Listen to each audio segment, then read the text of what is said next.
A big hospital was built recently in the area where I live. At the very same spot, there used to be a tuberculosis hospital until the 1980s. The building got shut down because it deteriorated badly, although rumors were going around. I finally got a chance to interview with the hospital. I needed the job, so I decided to put my all into it to get the role. The newly built hospital was clean, beautiful, and also close to my house. I've always worked at an older hospital as a nurse, but this new hospital was bigger, better looking, pretty much nicer, so I wanted to fight hard and get the role. I came to the interview a bit early just in case. I was too early and I had some time to spare. I decided to go to a convenience store inside the hospital.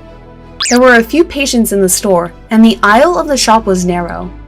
I tried not to push or get in the way of other people, but accidentally, I lightly hit a patient on my shoulder.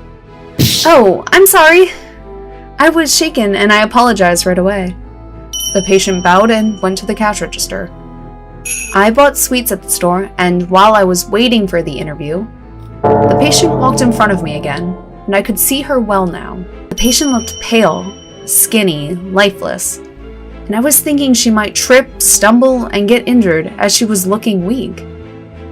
I got worried, so I looked for a nurse and said, "Excuse me, a patient was walking with intravenous drip and about to fall. Would you make sure she is okay? Maybe put her or to sleep?" After I explained, she came with me in a hurry, moving as fast as she could with me. I wouldn't forgive myself if something happened to this weak-looking patient, I thought to myself. The patient was walking so slowly, I should have been able to catch up with her. Strangely enough, she was nowhere in sight. I could not find the pale patient anywhere. I kept on searching frantically. In the end, I could not find the patient. The reality dawned on me that she had disappeared in thin air. I went to apologize to the nurse for interrupting her work and went back to wait for the interview to start. About 15 minutes before the interview starts, I decided to go to the bathroom to shake off any form of uneasiness I was feeling.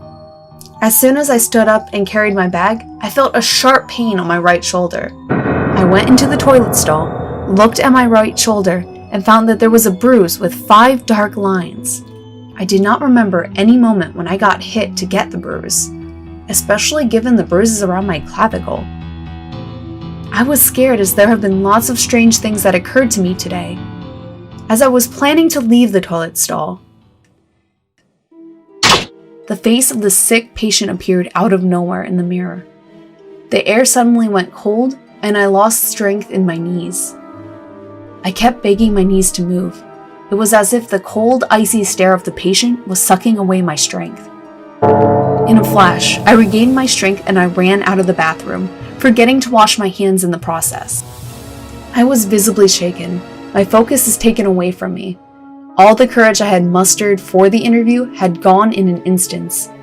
I decided to give up on the interview and made my way back home, replaying the events in my head, with cold shivers running through my spine. When I came back home and showed my mother the mark on my right shoulder, she asked in a terrified voice, "What is this? This mark has a strange figure. It looks like a handprint." I didn't know how to answer her.